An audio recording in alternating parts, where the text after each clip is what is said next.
তো নমস্কার বন্ধুরা, এটা একটি প্রেস্টিজ কোম্পানি ইন্ডাকশনের সার্কিট বোর্ড। তো এটার প্রবলেম হচ্ছে, দেখুন এই যে কয়েলের যে লিডটা রয়েছে, দেখুন এই অংশটা পুড়ে গেছে। তো এই রকম প্রবলেম বেশিরভাগই ইন্ডাকশনের মধ্যে দেখতে পাওয়া যায়। তো আমরা আজকে এই কাজটা সম্পূর্ণভাবে রেডি করব। তার জন্য আমরা এসি কর্ডটা সর্বপ্রথম খুলে নিচ্ছি, কারণ এটা একটু অনেকক্ষণ এই কাজটা হবে। কারণ এখানে প্রচণ্ড পরিমাণে লোড থাকে। তো যে কারণের জন্য এই কাজটা একটু টাইমিং ধরে করতে হবে কাজটাকে। তো আপনারা সম্পূর্ণভাবে ভিডিওটি দেখতে থাকুন। এটা একটু টাইম বহুল কাজ, তো এটা করলে এই প্রবলেমটা আর হবে না।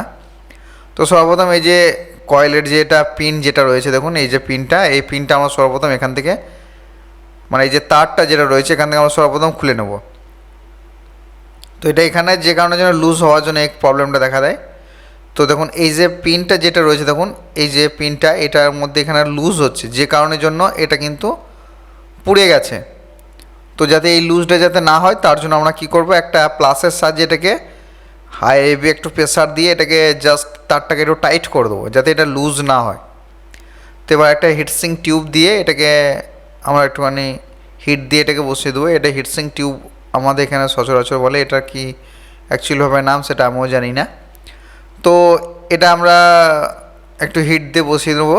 তো দেখুন এটা কাজ মোটামুটি কমপ্লিট। এবার এই যে পিনটা যেটা রয়েছে, এটা আমরা দেখুন একটা ফাইলের সাহায্যে দেখুন একটা ঘষছি। তো এইটা যতটা পারবেন মসৃণ করার চেষ্টা করবেন, অর্থাৎ এটার যেটা পোড়া ভাব সেটা যেন একদমই না থাকে।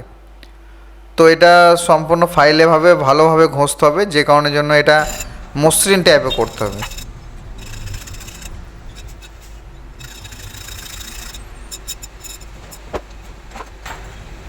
তো আমরা একটা সরু ফাইলের সাহায্যে এটাকে পরিষ্কার করবো আবার।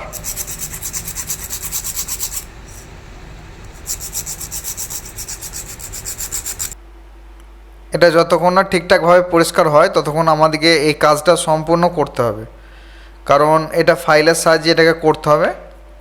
তো আমাদের এখন দেখুন অনেকটাই ক্লিয়ার হয়ে গেছে পিনটা, অর্থাৎ অনেকটা পরিষ্কার করতে পেরেছি আমরা। তো ঠিক এরকমভাবে পিনটা করবেন চকচকে। তো এটা অনেকটাই মসৃণ এবং চকচক করছে দেখুন। তো আমাদের এই কাজটা মোটামুটিভাবে কমপ্লিট হয়ে গেছে।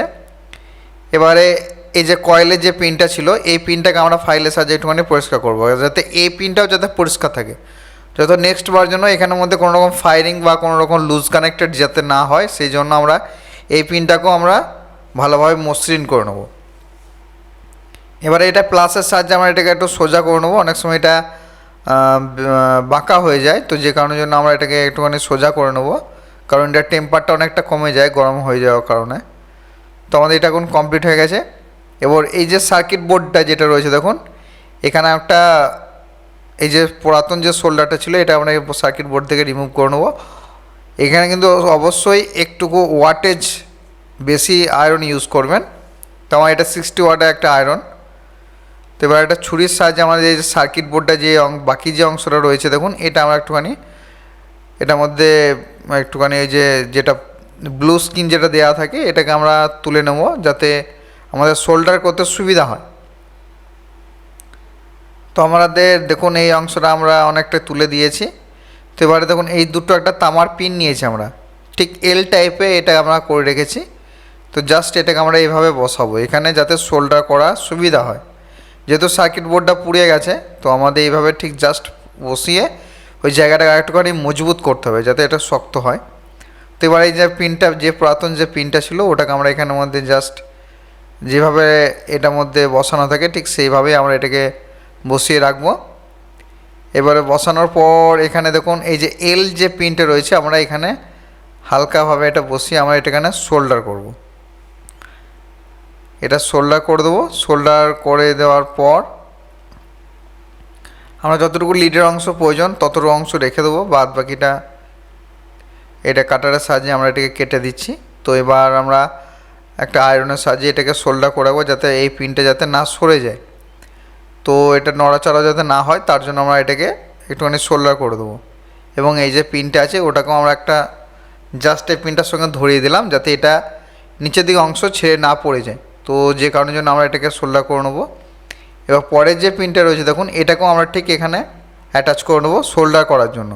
আমরা এই কাজটা করছি পুরোপুরিভাবে সোল্ডার করার জন্য, যাতে ওই পিনটা যাতে সার্কিট বোর্ড থেকে খুলে না যায় বা ভালোভাবে টাইটভাবে শোল্ডার যাতে হয়।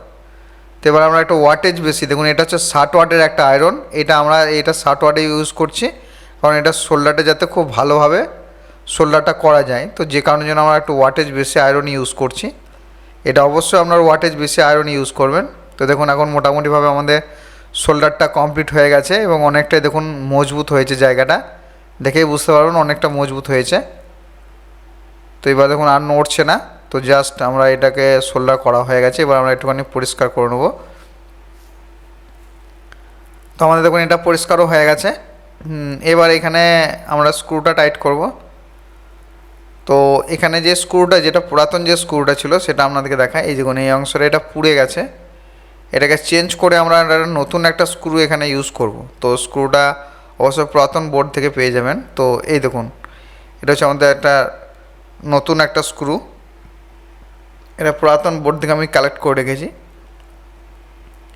তো এবার এটা ভালো মজবুতভাবে টাইট করে নিতে হবে, যাতে লুজ যাতে না হয়। লুজ হয়ে গেলে কিন্তু জায়গাটা আবার পুড়ে যাবে। তো যে কারণে জন্য আমরা খুব ভালোভাবে টাইট করে নিয়েছি। তো এবার দেখুন আমাদের মোটামুটিভাবে কমপ্লিট হয়ে গেছে। এবার এটাকে আমরা টেস্ট করবো একটুখানি। এরকম সমস্যা হলে এই কাজটা করবেন, আর এই জায়গাটা পোড়ার কোনো রকম সম্ভাবনা থাকবে না। তো আমরা এবার এটাকে সোল্ডার করে নেব। এবার এটাকে আমরা একটুখানি চেক করব, যেহেতু আমরা এই ক্যাবিনেটটা পরিষ্কার করে রেখেছি, তো তার জন্য আমাদের সমস্ত কিছু খোলা আছে। তো এটা আমরা একটা একটা করে সব ফিটিংস করে নেব, ফ্যান সেন্সার সমস্ত কিছু আমরা সেটিংস করে নেব। তো এবার এটাকে আমরা চেক করব, যে দেখব ঠিকঠাকভাবে গরম হচ্ছে কি না, বা অবশ্যই একবার চেক করার সময় কয়েলের পিনটা হাত দিয়ে দেখে নিতে পারেন যে গরম হচ্ছে কি না। তো এটা গরম হবে না কয়েলের পিনটা, কারণ ওইভাবে যদি মজবুতভাবে করেন অবশ্যই গরম হবে না। তো এবার আমরা একটা পাত্রটা একটু জল চাপিয়ে দেখব যে ঠিকঠাকভাবে গরম হচ্ছে কি না। তো এখন দেখুন আর কোনো রকম প্রবলেম হয়নি, ঠিকঠাকভাবেই গরম হচ্ছে। ভিডিওটা ভালো লাগে থাকলে প্লিজ একটা লাইক করবেন, আর চ্যানেল নতুন হয়ে থাকলে অবশ্যই চ্যানেলটা সাবস্ক্রাইব করুন। সবাই ভালো থাকবেন, সুস্থ থাকবেন, নমস্কার।